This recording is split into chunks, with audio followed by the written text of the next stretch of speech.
Oi, tudo bem? Bom, agora a gente vai falar um pouquinho mais sobre essa prova da Embraer de 2017, tá bom? Então, você vai ver que nas matérias de português, ciências e humanas, vai ser aqui por essa tela que a gente vai estar conversando, tá bom? Nas questões específicas de matemática, eu vou estar fazendo na lousa, eu vou estar fazendo no quadro, né? Porque, bom, não tem como fazer diferente, porque a gente precisa fazer as continhas para você entender melhor, tá bom? Mas as outras matérias, na verdade, a ideia é a gente estar aqui comentando, fazer um bate-papo, né? Eu ir lendo junto com você, a gente ir tentando fazer junto, que com certeza vai sair alguma coisa legal, tá bom? E lógico, tá? A ideia é ir um pouquinho mais rápido, tá? Você vai ver que eu não vou ficar muito enrolando, muito falando não, porque, enfim, é muita questão e se eu vou ficar aqui falando, cada questão daria para eu falar meia hora sobre ela e, poxa, você vai ver quantas horas de vídeo para você aprender a fazer a prova, sabe? Então a ideia é fazer uma batidinha um pouquinho mais rápida, justamente para a gente entender um pouco melhor, ver qual que é a resposta mais correta, comentar um pouco e, meu, vamos embora, certo? Então, vamos lá. A gente vai aqui começar com a prova de 2017. Aqui está aquela apostilinha de provas anteriores da Embraer. Tem lá no blog também, eu deixo também aí na área de alunos, tá? Então, a aula de 2017. Tá? Então, eu vou dar uma aproximadinha aqui. Não melhorou muito, não. Melhorou um pouquinho, né? Vamos lá. Deixa eu aqui para minha cara não cobrir, tá? Vamos lá, né? Primeiro, a gente vai fazer as questões de língua portuguesa, tá bom? Língua portuguesa, como a gente sabe, é uma das matérias que dá mais nota na prova da Embraer, certo? Língua portuguesa e matemática, porque ambas têm 20 questões, certo? E elas também são as duas matérias que são mais difíceis da prova da Embraer, tá? Não que necessariamente seja uma coisa muito difícil, mas assim, as questões elas puxam um pouquinho mais para você, tá? Ciências e humanas é uma coisa assim que eles dão uma segurada, não é assim tão difícil, tá? Agora, português e matemática, principalmente matemática, né? Lógico, é um pouquinho mais difícil, tá? E bom, vamos lá, né? A ideia é agora a gente, ler esse primeiro texto, que ele vai da questão 1 até a questão 4, tá bom? Então, vamos lá. Elas são conhecidas como tartarugas gigantes das Ilhas de Galápagos, mas quando nascem, medem cerca de 6 centímetros. Desde o momento que saem dos ninhos, os bebês de tartaruga enfrentam sozinhos o mundo e suas dificuldades. Quando conseguem sobreviver, podem chegar a 150 anos de idade, né?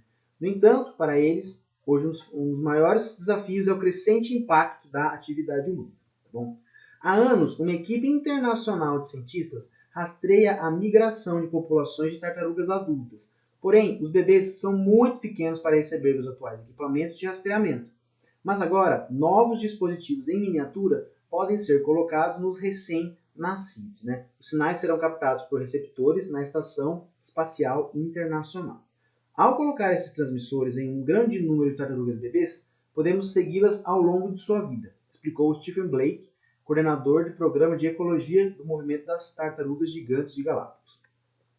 Poderemos compreender em que medida elas conseguem sobreviver e, se não conseguem, qual foi o problema. Entender isso é crucial para a conservação da espécie no futuro, diz. Certo? E aqui estão as da BBC esse texto, tá bom? Então vamos lá. A partir da leitura do primeiro parágrafo, conclui-se que a atividade humana é um modo de combater os predadores das tartarugas?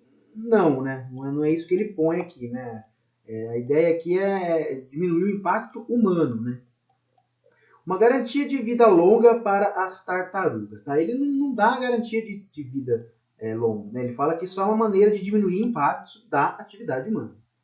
Uma forma de auxiliar a reprodução das tartarugas. Não, eles estão apenas monitorando o movimento das tartarugas para entender aonde que o impacto humano está matando elas. Um obstáculo para a sobrevivência das tartarugas. Com certeza. É basicamente isso que ele deixa aqui no finalzinho. Né? No entanto, para eles, hoje um dos maiores desafios é o crescente impacto da atividade humana. Tá? Então para a gente, basicamente essa última linha aqui do parágrafo meio que já diz tudo para a gente não tem que interpretar muita coisa assim, tá bom? Até porque essas coisas que estão aqui não fazem muito sentido também, certo? Vamos lá. A questão 2, né? O texto apresenta como novidade o fato de as tartarugas bebês enfrentarem sozinhas as dificuldades da vida na natureza. Não, elas não enfrentam. Aqui está falando justamente ao contrário, que elas são mais suscetíveis, né, a ataques, enfim, à morte. Né? Uma equipe de cientistas que rastreia a migração de populações de tartarugas adultas. O texto até fala disso, mas ele não apresenta como novidade. A questão ela quer saber sobre a novidade, tá bom? A existência de equipamentos de rastreamento que permitem localizar as tartarugas. Tá? O texto realmente ele apresenta esses equipamentos, porém isso por si só não é uma novidade. Tá bom? Os transmissores em miniatura que serão usados para seguir as tartarugas desde bebês. Aí sim, né? Ele fala que já existe há um tempo esses equipamentos, esses rastreadores aí, tá? Só que agora eles conseguiram fazer uns transmissores bem pequenininhos que eles podem colocar nas tartaruguinhas. Isso é apresentado como uma novidade, que é o que a questão pede pra gente, tá bom? Vamos lá. As palavras migração e crucial em destaque nos segundos e terceiro parágrafos, vamos lá. Migração e crucial. São empregadas corretamente, respectivamente, com os sentidos de. Então vamos lá. Basicamente a gente tem que achar os sinônimos aqui, né? É uma questão de sinônimos e antônimos, mas no caso é uma questão de sinônimos, tá? Então vamos lá. Palavra de migração, tá? Então, qual que é o sinônimo, né? Qual palavras tem o mesmo significado? Migração. Migração é mudar. É o movimento das tartarugas, certo? A tartaruga ela tá migrando para outro lugar, ela está se movendo, literalmente está se movendo. Crucial no caso de importante, certo? Crucial quer dizer que é uma coisa que tem importância.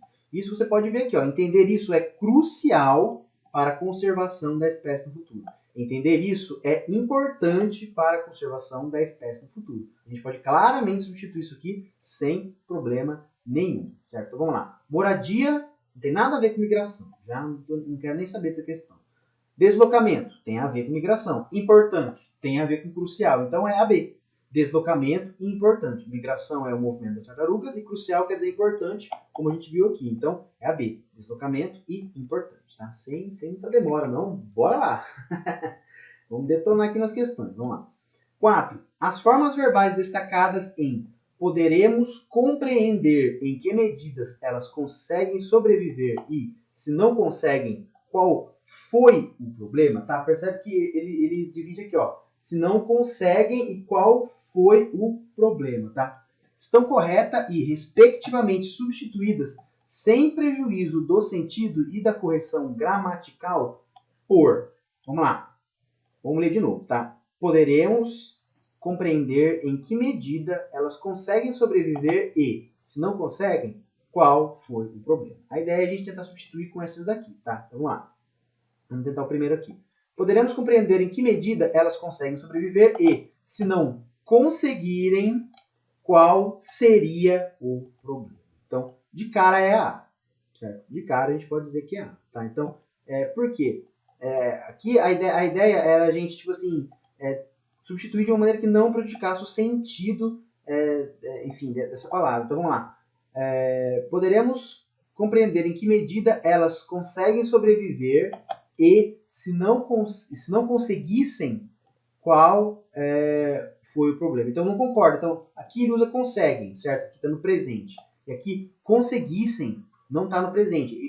Aqui está no presente e aqui também tem que estar no presente. E aqui, a gente entende que é no passado, tá? Foi. Então, aqui, conseguem, presente. Foi é passado. Então, tem que ter uma coisa aqui no presente e aqui uma coisa no passado. Então, vamos lá, vamos analisar as outras para mostrar por que estão erradas. Tá? A está certa, então vou mostrar por que as outras estão erradas. Tá? Se não consigam. Consigam é uma conjugação no passado. Certo? Esse AM aqui é uma conjugação no passado. Então, já não pode ser. Era até é no passado. Qual era o problema? Poderia até ser, mas no caso, o primeiro aqui não é. Conseguirão. Conseguirão é futuro.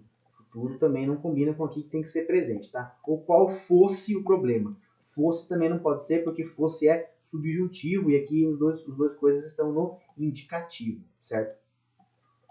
Se bem que esse aqui não tá bem no indicativo não, mas tá errado. Tá errado porque esse aqui tá no indicativo, tá? Vamos lá.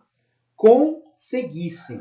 Conseguissem também tá no subjuntivo. Não concorda com isso aqui que tem aqui, e aqui também está no presente. Aqui é. Aqui no caso é foi. Aqui tem que ser passado. Aqui também deveria ser passado. Não é. Nesse caso, o correto mesmo é a alternativa A. Por quê? Conseguirem é no passado e seria... Não, conseguirem é no presente, perdão, e seria é no passado. Por isso que combina presente com passado, presente com passado. Vamos lá. A 5 e a 8 também. A gente tem o mesmo caso. A gente tem que ler esse texto aqui e ver qual que de fato e responder as questões 5 ou a questão de 5 a 8, certo? Então, vamos lá. Deixa eu só me organizar aqui também no meu PC aqui também, porque tô confuso. Vamos lá então. O gato, o galo e o ratinho. Um ratinho vivia num buraco com sua mãe. Depois de sair sozinho pela primeira vez, contou a ela: Mãe, você não imagina os bichos estranhos que eu encontrei. Um era bonito, delicado, tinha um pelo muito macio e um rabo elegante. Um rabo que se movia formando ondas. O outro era um monstro horrível. No alto da cabeça e debaixo do queixo, ele tinha pedaços de carne crua, que balançava quando ele andava. De repente, os lados do corpo dele se sacudiram e ele deu um grito apavorante. Fiquei com tanto medo que fugi correndo, bem na hora que ia conversar um pouco com o simpático. Ah, meu filho, respondeu a mãe, esse teu monstro era uma ave inofensiva. O outro era um gato feroz que num segundo teria te devorado. Tudo bem? O ensinamento dessa fábula está na seguinte frase. Não se guie pela ambição. Não, aqui não fala nada de ambição. Não seja vaidoso. Também não fala nada de vaidade, nada de beleza. Não confie nas aparências. É assim, certo? Não confie nas aparências. Porque o cara ali viu o galo, achou o galo feio pra caramba e achou o gato lindo. Só que quem come rato é o galo. Então a questão aqui não é ser lindo ou feio. É a questão que a gente não pode confiar, não pode julgar pelas aparências. É a alternativa C. Beleza? Vamos para 6. Conteúdo do seguinte comentário do ratinho. Fiquei com tanto medo que fugi correndo. Está expresso, em outras palavras, em fugir correndo por ficar com tanto medo. Tá? Então vamos lá. Vamos ler de novo aqui. Fiquei com tanto medo que fugi correndo. Então ele fica com medo, isso é a causa, a consequência dele é fugir correndo. Certo? Então vamos lá. Fugir correndo por ficar com tanto medo. Então, interessante, porque aqui a gente tem a consequência aqui. Fugir correndo por, e aqui ele tem a causa pela explicação. Né? Na realidade, aqui ele só mudou o direcionamento. A consequência está na frente e a causa está depois. Bom, é uma boa candidata para ser essa questão. Vamos lá. Fiquei com tanto medo de fugir correndo. Não é isso que ele quer dizer. Ele quer dizer que ele ficou com medo, daí ele fugiu. Ele não, e a B diz o seguinte, fiquei com tanto medo de fugir correndo. A B dá a entender que ele está com medo de fugir. Não, ele fugiu por causa do medo. É uma relação de causa e consequência que é feita aqui nessa frase. Tá? Vamos lá para C. Fugir correndo para ficar com tanto medo. Também está errado. Ele não fugiu correndo com o objetivo de ter medo. Olha que maluquice, o cara foge para ter medo? Não existe isso. Então também está errado. Fiquei com tanto medo apesar de fugir correndo. Então, isso também está errado. Ele está dizendo que isso aqui, ó. Fiquei com medo apesar de fugir correndo. Também, isso também não estabelece uma relação de causa e consequência. Até, ele fala aqui que ele ficou com medo. Quando ele põe essa conjunção apesar, quer dizer que ele não deveria estar com medo. Então, assim, fiquei com medo apesar de... Apesar de sempre significa negação, né? Um sentido contrário. Apesar de fugir correndo. Então, também está errado. Então, vamos pensar. Vou dar uma outra frase aqui para você, né? A galinha atravessou a rua para chegar ao outro lado. Certo? Agora eu vou dar uma outra frase. A galinha atravessou a rua apesar de chegar do outro lado. Faz sentido, certo? Aqui é basicamente a mesma coisa. Aqui, essa frase, ela estabelece uma relação de causa e consequência e basicamente essa primeira. Fugir correndo por ficar com medo. Por que ele fugiu correndo? Porque ele estava com medo. É o primeiro, é a A. Certo? Vamos lá ver a 7 agora.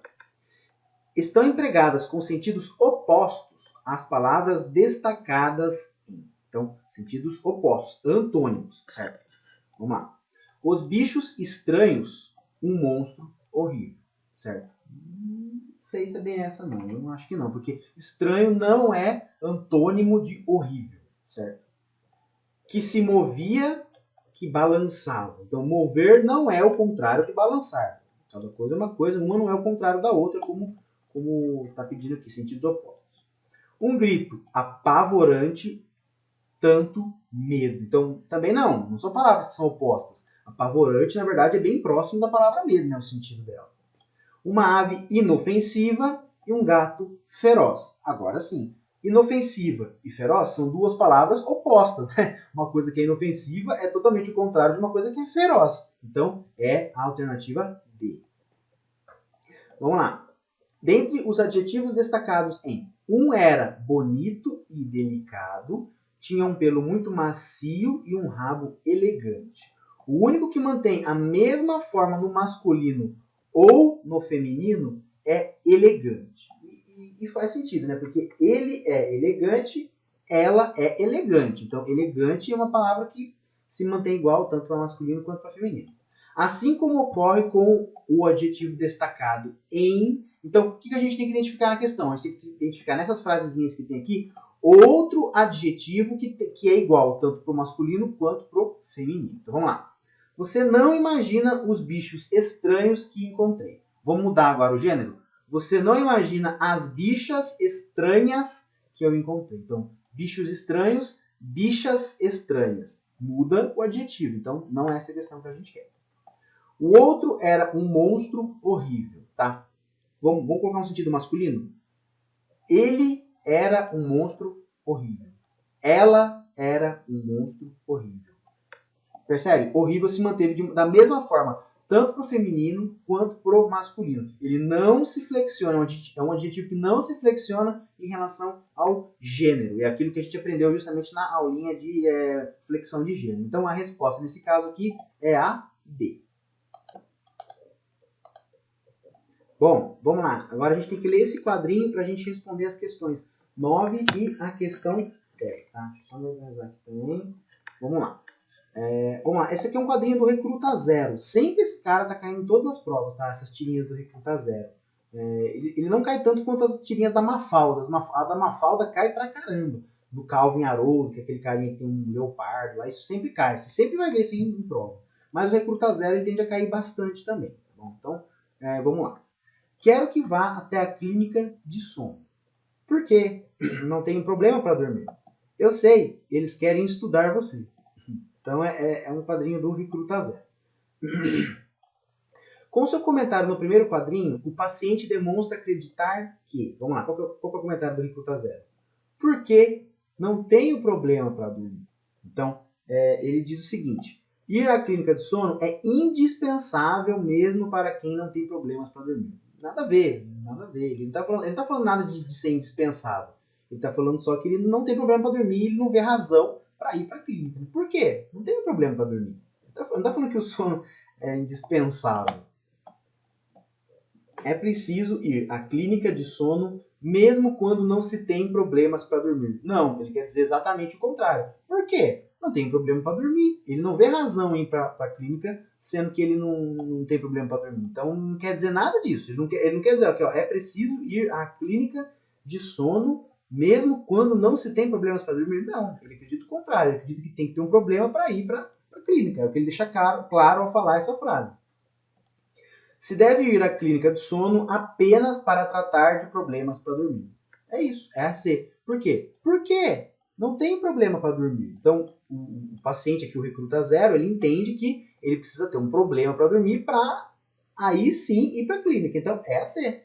Se deve ir à clínica de sono apenas para tratar de problemas para dormir. Tranquilo? Vamos lá para a fase 10. Para a frase não, para o exercício 10. A frase do médico, eles querem estudar você, está corretamente reescrita de acordo com a norma padrão da língua portuguesa em... Vamos lá. Eles querem estudá-lo. É essa, é a. Eles querem estudá-lo. Eles querem estudar-lhe. Estudar-lhe? Isso aí nunca na minha vida vi isso. Eles querem estudar-no. Não existe estudar-no. Eles querem estudar-te. Também não existe. Então, é a A, sem sombra de dúvidas, é a A. Pode ir na véia, porque estudar, estudar-te, nunca vi na minha vida isso. Bom, vamos lá, né? A gente vai ler agora esses textos, né?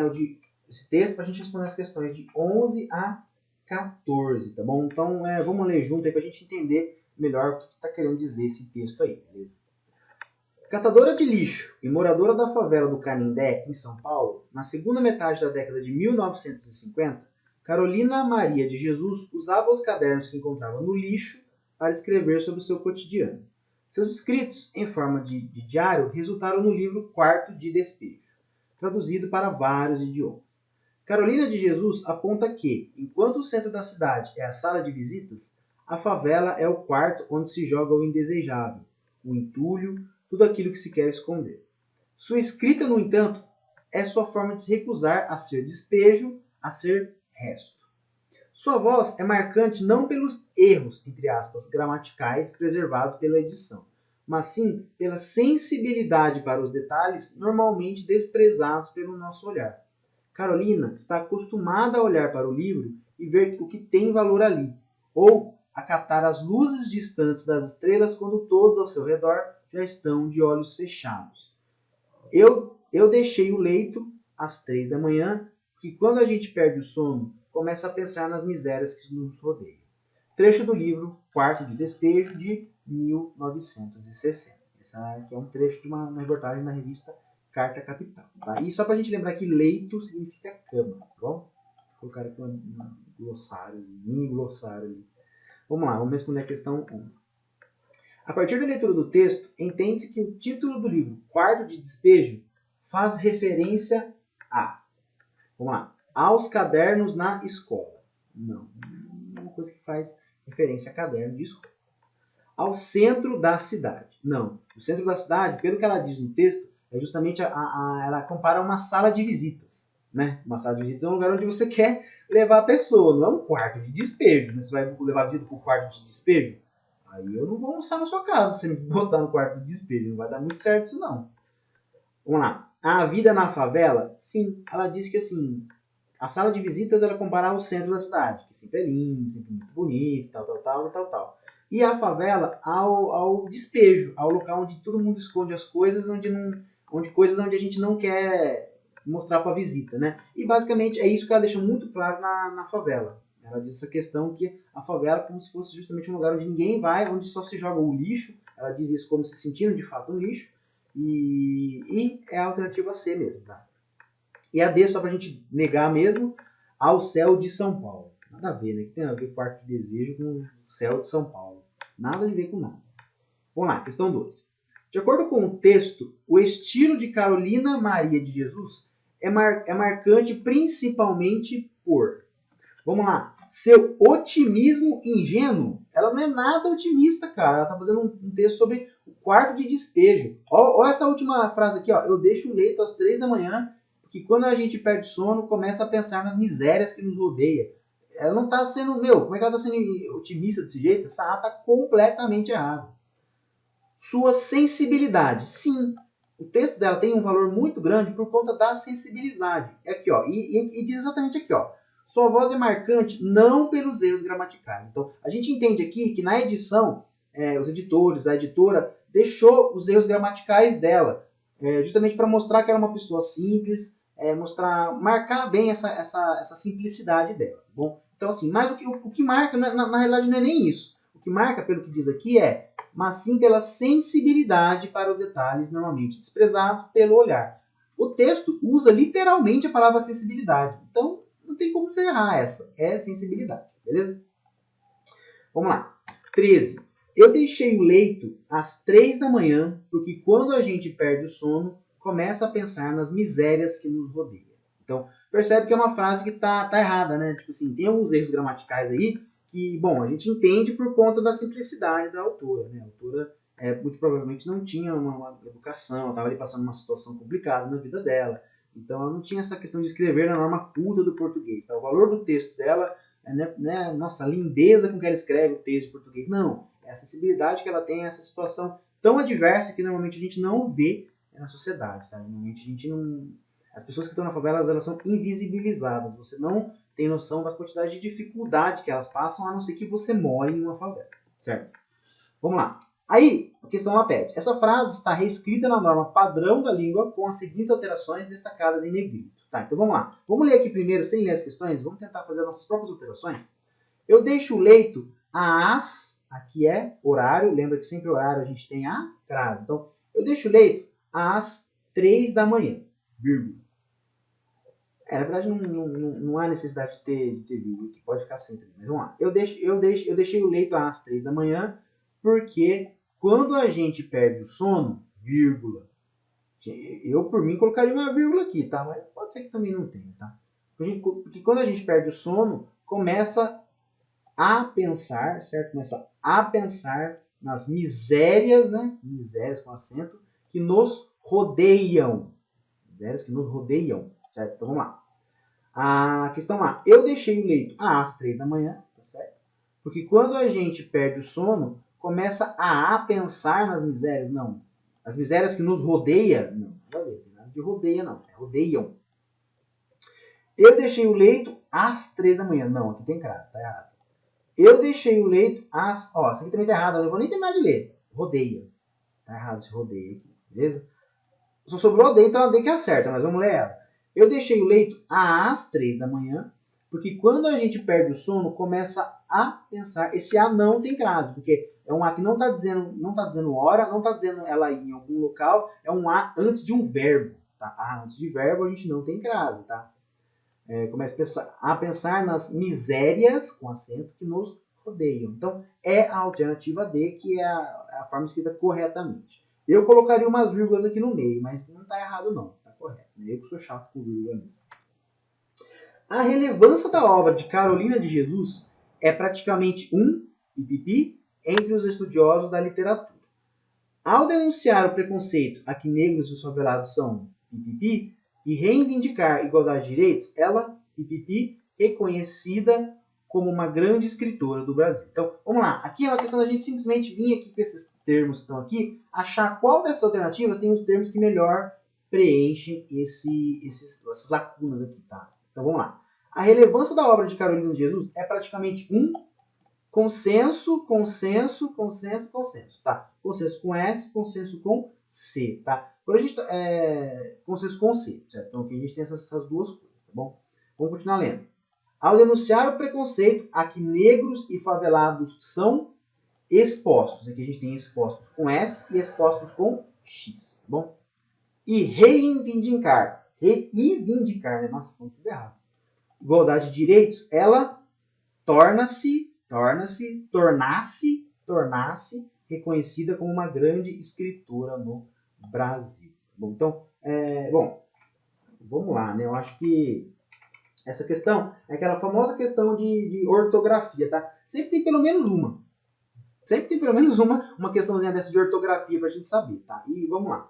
Consenso com C, até onde eu sei, não existe, tá? É errado. O consenso correto é com S, que significa, de fato, quando a gente está efetivamente falando assim, várias pessoas chegaram a um consenso sobre uma determinada regra, por exemplo, determinada lei, por exemplo, é quando todo mundo concorda. Então, a relevância da obra de Carolina de Jesus é praticamente um consenso entre os estudiosos da literatura, então esse consenso é com S. Ao denunciar o preconceito a que negros e os favelados são expostos vem do verbo expor, e o verbo expor tem X, tá? Lembra lá quando a gente vai numa exposição? Exposição também vem do verbo expor, também tem X. Então aqui é o expostos com X, certo? E reivindicar igualdade de direitos, ela torna-se reconhecida como uma grande escritora do Brasil. Torna-se com o C no final. Isso aqui é tornar-se. Tornar-se. Se ela se tornasse reconhecida. Não é isso que ela está falando.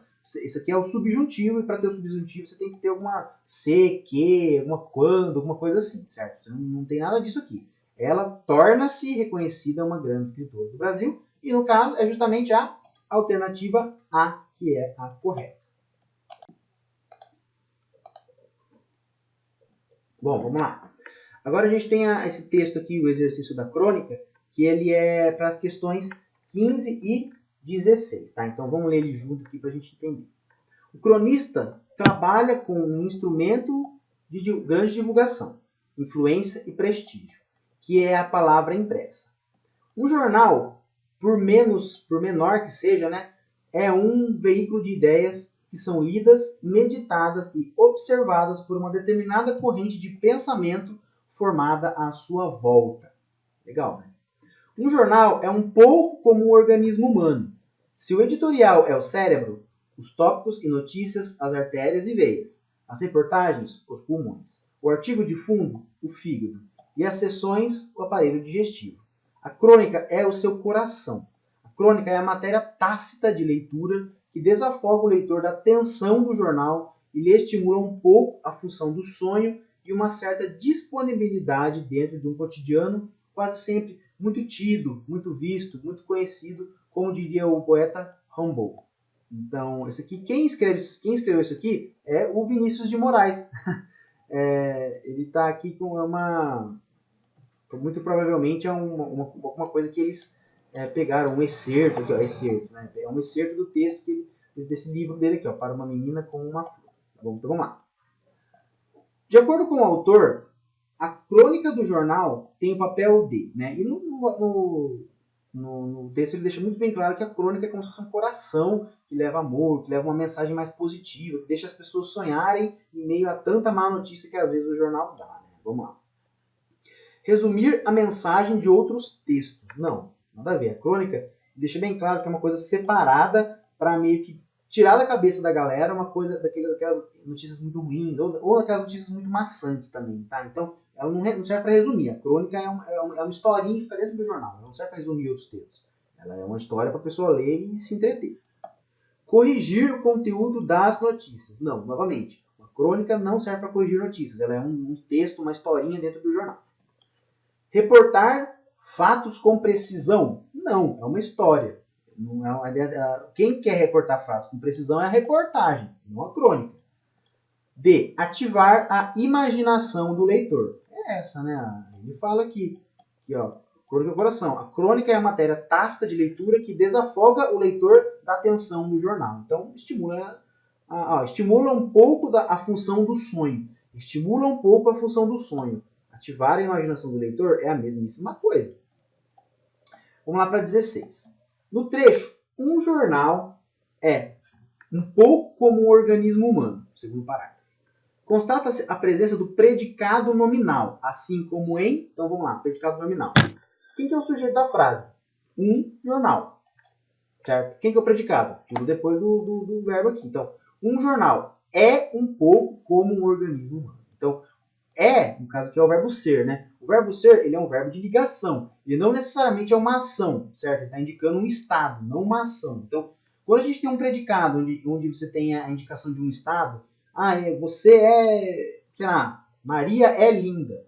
Maria não está executando uma ação para ela ser linda, certo? Ela está sendo qualificada, está dando uma qualidade para ela. Nesse caso é a mesma coisa. Ele está qualificando o jornal como sendo próximo, igual, parecido, sei lá, a um organismo humano. Então, isso aqui é um verbo de ligação, portanto, isso aqui é um predicado nominal. A gente tem que achar outro predicado nominal e a grande sacada é, enfim, você colocar um verbo de ligação. Então, vamos lá. O cronista trabalha com um instrumento de grande divulgação. Tá? Então, o cronista é o sujeito trabalha com um instrumento de grande divulgação. Tá? Esse aqui é um predicado verbal, porque trabalha, vem do verbo trabalhar. O verbo trabalhar é efetivamente uma ação que ele faz. Certo? Então, o cronista trabalha com um instrumento de grande divulgação. Então, trabalhar é um verbo de ação, não é um predicado nominal, é um predicado verbal. Lhe estimula um pouco a função do sono. Então, também, vamos lá. Me parece ser interessante isso aqui, tá? A gente não tem aqui um sujeito muito claro, tá? Então, lhe estimula um pouco a função do sono. Mas o verbo que a gente tem aqui é o verbo estimular, certo? Lhe estimula um pouco a função do sono, tá? Então, o verbo estimular aqui no sentido, ele não está no sentido de que tem alguém estimulando alguém. Ele está no sentido de que essa pessoa aqui, o lhe, está indicando uma outra pessoa, está sendo estimulado. Então, interessante, a pessoa está recebendo a ação. Tá? Então, é a alternativa B. Por mais estranha que seja, é a alternativa B. Tá bom? Vamos lá.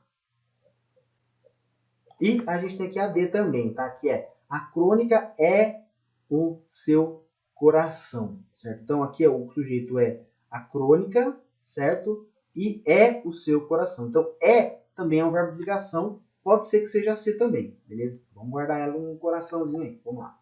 Como diria o poeta Rimbaud, Diria, vem do verbo dizer, que é um predicado verbal, então é um verbo de ação, é um predicado verbal. Então nem a A, nem a D. As duas que estão extremamente parecidas são a B e a C. Tá? Agora vamos ler de novo a questão.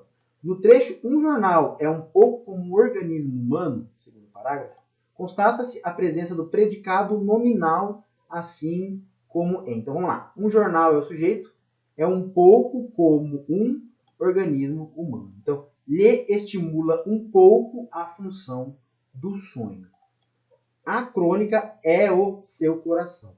Entre as duas, apesar das duas a gente ter um verbo de ligação, a alternativa C é a mais correta. Por quê? Porque aqui ele está no sentido de que está realizando uma ação, certo? Então, tipo assim, tá, vamos lá pensar. O estimular ele é um verbo um pouco complicado, tá? Para ser sincero. Ele é um verbo que alguém pode estar sofrendo a ação, alguém pode não estar sofrendo a ação.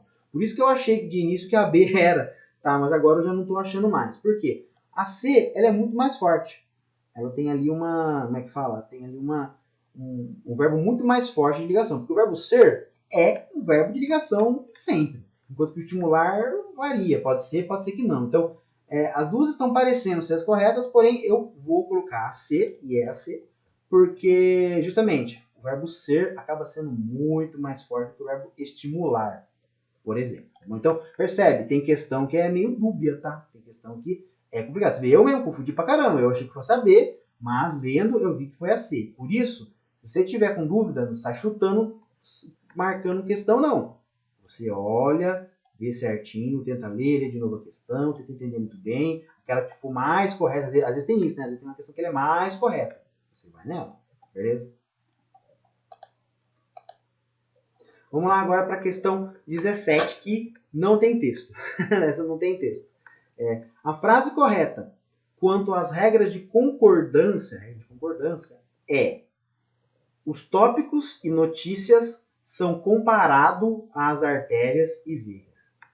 Errado, porque os tópicos e as notícias são comparados às artérias e veias. Ou pode ser também, os tópicos e as notícias são comparadas às artérias e veias, tá? Porque o comparado, ele tem que concordar, esse verbo comparar, ele tem que concordar ou com esses dois ou com o último, certo? Só que nesse caso ele não está concordando nem com os dois, nem com o último. Ele está aqui no singular e está errado. Tá errado. A questão aí está viajando na maionese. As reportagens são comparadas aos fumos. Aparentemente é essa. Vamos lá.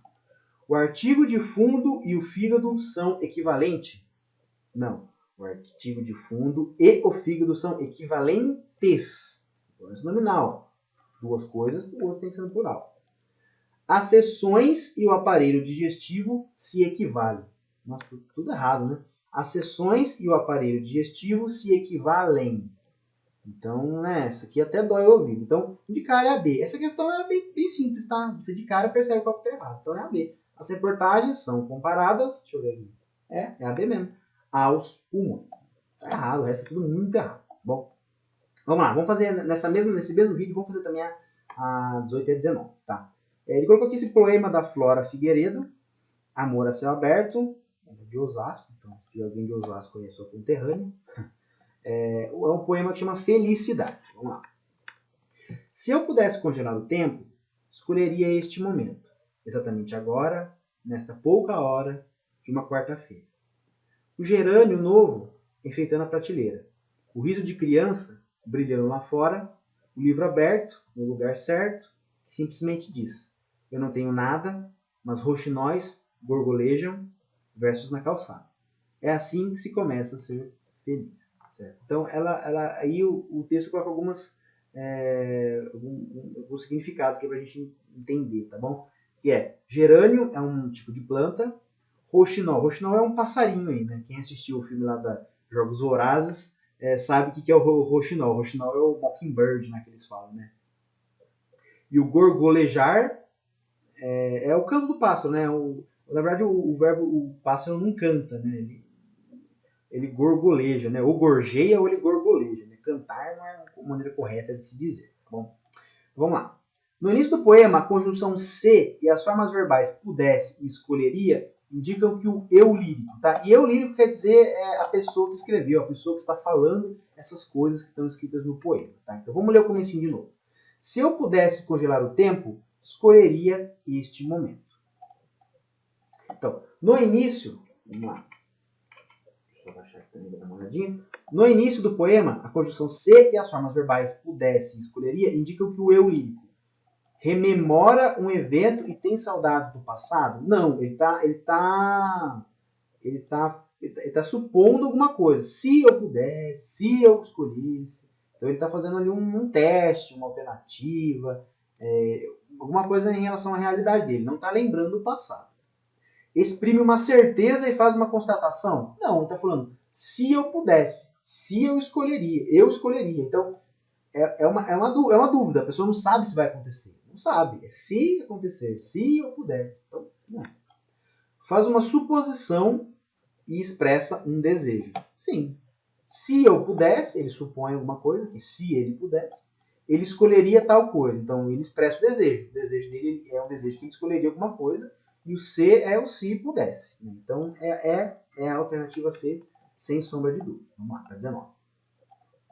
Tendo em vista a conformidade com a norma padrão, ao se reescrever o último verso, iniciando-o por é assim que nós, deve-se completar a frase com. Então, vamos ver. Ele fala aqui, ó, tendo em vista a conformidade com a norma padrão, ou seja, escrevendo certo, ao se reescrever o último verso, iniciando-o por isso aqui, deve-se completar a frase com. Então, o que ele quer fazer? Ele quer reescrever o último verso, começando com isso, e aí ele quer saber como que ficaria o resto.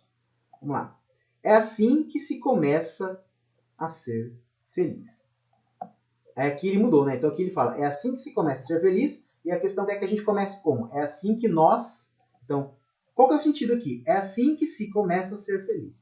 É assim que nós começamos a ser felizes. Então, começamos a ser felizes. A primeira A mesmo já é essa aqui, tá? Então, aqui não tem o nós, né? Mas aqui na questão, então, é assim que se começa a ser feliz. É assim que nós começamos a ser felizes. Certo? O resto todo. É assim que nós começam a serem felizes? Tudo errado, cara. É assim que nós começamos a sermos felizes? Não. Aqui é o verbo ser. É um verbo de apoio. Faz apoio ao felizes aqui, tá? Ser felizes. Começamos a sermos felizes? Não. Isso não existe. É assim que nós começa a sermos felizes? Nós não começa nada. Beleza? Agora, a última questão aí quem não curte muito humanas vai ficar... Não curte muito humanas, não curte muito português, vai começar a ficar feliz um pouquinho, porque vai entrar nas outras matérias, tá? Vamos lá. Aqui a gente tem esse cartaz aqui, ó. Dia 17 de abril a 26 de maio, vacine-se, deixa a gripe pra lá. Interessante aqui, tá? Tem uma frasezinha meio de efeito aqui. Procure uma unidade de saúde e leve a caderneta de vacinação. Para mais informações, acesse saúde, Aqui tem o Martim Navira, uma menina grávida, e é isso aí. Então, vamos lá. Com certeza vão perguntar em cima disso aqui, ó. Deixe a gripe pra lá. Considere as seguintes orações utilizadas no cartaz. Deixe a gripe pra lá. Procure uma unidade de saúde. Leve a caderneta de vacinação. Acesse saude.gov.br. Tá. Em todas essas orações, né, essa aqui é qual questão? Questão 20, né? Em todas essas orações, em todas essas orações, tem-se sujeito. Então vamos lá. Deixe a gripe para lá. Procure uma unidade de saúde e leve caderneta de vacinação. O que mais? Acesse esse site aqui. Então, que tipo de sujeito a gente tem, tá? Quem que tem que deixar a gripe para lá? Você. Você deixa a gripe para lá. Você acesse o site saude.gov.br. Você procura uma unidade de saúde. Você leve a caderneta de vacinação. Então, a gente tem basicamente um sujeito oculto, certo? Todos eles têm sujeito, são frases que têm sujeito. Mas é um sujeito que está implícito, tá? Você deixe a gripe para lá. Por isso é um sujeito oculto. Oculto é a B aqui no caso, que remete ao leitor, convidando a se vacinar contra a gripe. Então, mas o que é legal dessa questão é que além de simplesmente sujeito oculto determinado, direto e reto, ele põe algumas outras coisinhas aqui. Então, primeiramente, sujeito vamos testar as outras. Sujeito indeterminado, tá? Vamos lá. Primeiro que não é. Sujeito indeterminado é sempre quando é na terceira pessoa. Tipo assim, ó. Deixaram a gripe pra lá. Aí seria o sujeito determinado. Porque deixaram. Quem deixaram? A gente não sabe. Mas aqui nesse caso, não é sujeito indeterminado. Que diz, ó, um sujeito indeterminado que diz respeito aos brasileiros que estão com gripe. Não. Eles estão falando, ó, para você prevenir a gripe. Não que quem que se vacina é quem não tem gripe. Quem tem gripe vai se vacinar? Não tem nada a ver uma coisa com a outra. Então, tá errado também. O B a gente sabe que tá certo. Sujeito simples. Sujeito simples não é porque não tem nada que deixa a gripe falar. O sujeito não aparece. Mas vamos ler o resto. Que corresponde aos cidadãos mais expostos ao vírus da saúde. Tá? Então, aqui ele... Tudo bem. Ele até põe as pessoas que estão mais suscetíveis ao vírus, que são gestantes, crianças, mães no pós-parto, enfim, médicos. Isso aqui realmente, essa segunda parte aqui realmente está correta, mas a primeira, sujeito simples, não é. Sujeito composto, bicho, não é sujeito composto. Sujeito composto é Luciana e Maria. Deixem a gripe para lá. Então sempre tem que ter Luciana e Maria. Sempre tem que ter a preposição e. Então não é composto, né? Loucura. Mas vamos ler o resto. Que equivale a todos os brasileiros que são obrigados a se vacinar. No caso, ele não fala nada de ninguém ser obrigado a nada. Ao contrário, é uma campanha que é feita para estimular as pessoas que precisam a se vacinarem. Não está obrigando ninguém a se vacinar. Tá bom? Então, é a alternativa B de cara, beleza? Percebe, a prova de português não é muito difícil, mas você precisa fazer os exercícios de português. Você precisa ler bastante o conceito de português, tá? E você precisa saber muito bem interpretar o texto. Então, para português, o grande segredo também é igual a matemática. Você tem que fazer muito exercício e, enfim, treinar bastante mesmo, porque é uma prova que você vê que não é difícil, não é nenhum bicho de 7 cabeças, é mais interpretar mesmo, mas tem que treinar.